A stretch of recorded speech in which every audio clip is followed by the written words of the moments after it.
Kisah ini pernah diceritakan oleh Ibnu Qayyim dalam kitabnya Miftah Darus Sa'adah. Saat itu, Ibnu Qayyim duduk di bawah naungan pohon. Seketika, ia melihat seekor semut kecil berjalan di sampingnya hingga mendekati sebuah sayap belalang. Semut kecil itu ingin membawanya sendiri. Tetapi, ia kesulitan karena sayap belalang itu sangat berat. Semut kecil itu pun mencari bantuan dengan mendatangi kampung semut di bawah tanah. Saat ia datang bersama segerombolan semut yang banyak, Ibnu Qayyim mengangkat sayap itu. Maka semua semut keheranan. Segerombolan semut itu pulang ke kampungnya. Tinggal si semut kecil itu yang masih mencari-cari di mana sayap itu. Di saat semut itu mencari-cari, Ibnu Qayyim menaruh kembali sayap itu. Semut kecil itu pun kembali lagi ke kelompoknya. Tetapi yang keluar lebih sedikit dari sebelumnya. Saat semua semut itu datang lagi, Ibnu Qayyim mengambil lagi sayap itu. Dan semua semut keheranan kembali. Semua pulang lagi dan tinggal si semut kecil yang mencari-cari di mana sayap itu. Saat ia mencari, Ibnu Qayyim kembali menaruh sayap belalang itu. Kemudian semut kecil itu memanggil teman-temannya kembali. Tetapi jauh lebih sedikit yang datang daripada yang sebelumnya. Saat semuanya datang kembali, Ibnu Qayyim mengambil sayap belalang itu kembali. Maka terlihat bahwa semut-semut itu marah, hingga mereka menyerbu semut kecil itu hingga tewas. Saat semut kecil itu tewas, Ibnu Qayyim menaruh kembali sayap belalang itu. Dan terlihat adanya penyesalan pada diri segerombolan semut-semut itu. Ibnu Qayyim sangat tertegun dan bersedih. Lalu ia pergi mendatangi Ibnu Taimiyah dan menceritakan kisahnya tersebut. Ibnu Taimiyah berkata padanya, "Untukmu, semoga Allah mengampunimu, dan janganlah mengulanginya lagi. Dan untuk apa yang kamu ceritakan tadi? Maha suci zat yang telah mengajarkan kepada seekor semut akan balasan sebuah kebohongan dan jeleknya sifat bohong. Sampai-sampai serangga kecil ini mengingkari sifat buruk. Mereka pun menghukum pelakunya, juga menjunjung sifat-sifat terpuji. Dan itu semua adalah fitrah yang Allah berikan kepada mereka." Lalu ia membacakan sebuah ayat. "Wahai orang-orang yang beriman, bertakwalah kepada Allah, dan dekatilah orang-orang yang jujur.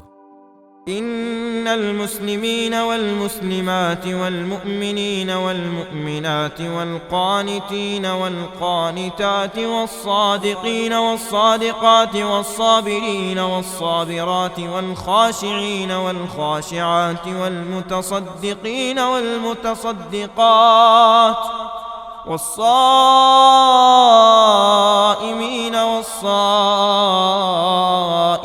والحافظين فروجهم والحافظات والذاكرين الله كثيرا والذاكرات أعد الله لهم مغفرة وأجرا عظيما."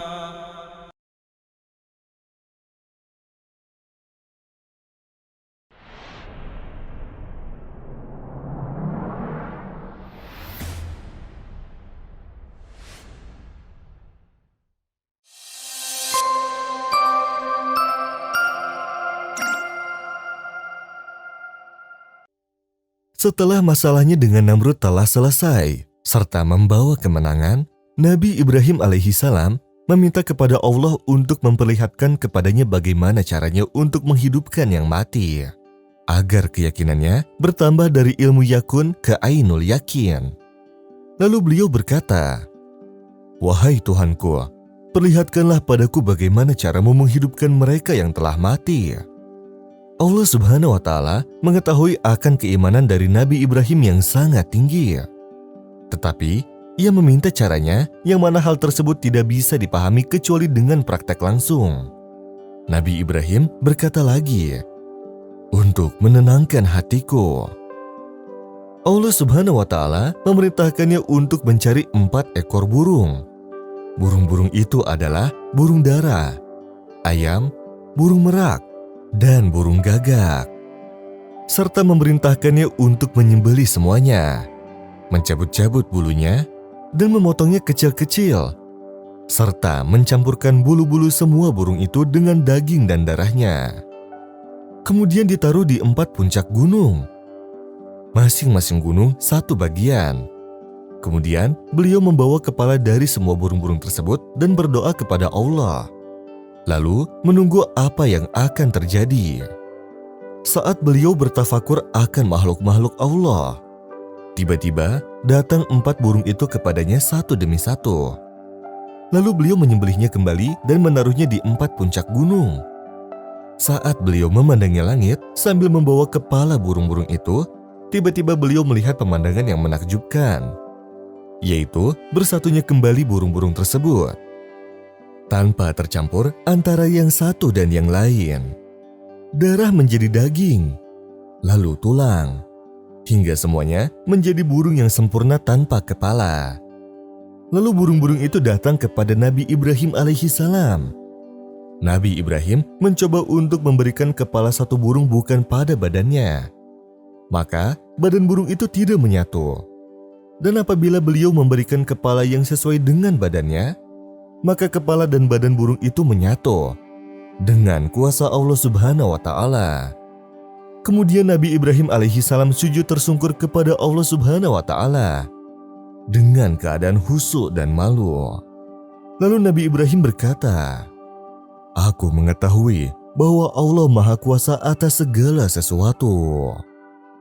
وَإِذْ قَالَ إِبْرَاهِيمُ رَبِّ أَرِنِي كَيْفَ تُحْيِي الْمَوْتَى قَالَ أَوَلَمْ تُؤْمِنْ قَالَ بَلَى وَلَكِنْ لِيَطْمَئِنَّ قَلْبِي قَالَ فَخُذْ 4 مِنَ الطَّيْرِ فَصُرْهُنَّ إِلَيْكَ ثُمَّ اجْعَلْ عَلَى كُلِّ جَبَلٍ مِّنْهُنَّ جُزْءًا ثم ادعهن يأتينك سعيا واعلم أن الله عزيز حكيم.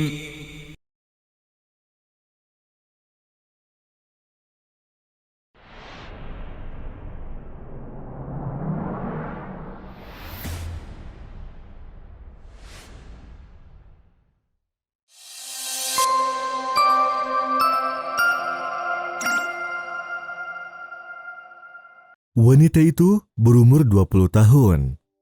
Ia cantik rupanya, solehah agamanya, lagi banyak hartanya. Suatu ketika, seseorang datang menemuinya dan berkata bahwa ia adalah utusan dari seseorang laki-laki yang ingin melamarnya. Wanita itu pun bertanya, "Seperti apa laki-laki itu?" "Dia adalah seorang lelaki yang kaya raya. Akan tetapi, kurang dari ilmu agamanya. Ia butuh waktu untuk belajar menjadi lebih baik lagi," jawab orang itu. Wanita itu menjawab, "Maaf, aku lebih memilih menikah dengan seseorang yang akan membawaku ke surga nanti, yang kesehariannya di dunia hanya untuk berbuat baik dan beribadah." Utusan tersebut pun kembali dan menyampaikan semuanya kepada lelaki tersebut. Seketika tampaklah kemarahan dan amarah yang sangat dari raut wajahnya. Kemudian ia berkata, "Aku akan menjadikannya datang kepadaku dan dalam keadaan memelas sambil merungkuk." Keesokan harinya si laki-laki itu pergi untuk menemui seorang dukun. Ia menyampaikan maksud dan tujuannya. Lalu dukun itu berkata, "Kembali lagilah padaku besok." Keesokan harinya, lelaki itu kembali. Lalu dukun itu berkata padanya, "Aku tidak mampu berbuat apa-apa kepada perempuan ini. Coba datanglah kepada seorang dukun di ujung desa. Kemampuannya lebih sakti dariku." Lelaki itu pun datang kepada dukun yang dimaksud dan menyampaikan hajatnya kembali. Namun kejadian yang sama terulang kembali. Si dukun itu berkata, "Aku tak kuasa menghadapi wanita ini. Coba datanglah kepada seseorang yang telah mengajarkan kami ilmu sihir. Aku akan tunjukkan jalannya." Saat lelaki itu sampai, ia pun kembali menyampaikan hajatnya. dan berkata kepada si dukun bahwa ia akan memberinya apapun jika ia bisa membuat wanita itu datang kepadanya. Si dukun yang paling sakti itu pun menjawab, "Baiklah, coba datanglah kembali lagi besok." Keesokan harinya, saat lelaki itu datang kembali, tiba-tiba si dukun langsung berkata padanya, "Permintaanmu sangat mustahil untuk kulakukan. Aku sudah memanggil pembesar-pembesar setan. Mereka semua tidak mampu untuk membuat wanita itu datang padamu. Karena wanita itu selalu membaca surat Al-Baqarah sebelum tidurnya." Lelaki itu pun sangat tertampar atas apa yang dia dengar. Dia pun sadar dan merasa berdosa sehingga ia bertobat dan memperbaiki ibadahnya. Bukan melakukan maksiat besar dengan mendatangi dukun. Lalu ia pun kembali pulang. Dan dia pun mulai berdoa kepada Allah serta meminta akan ampunannya.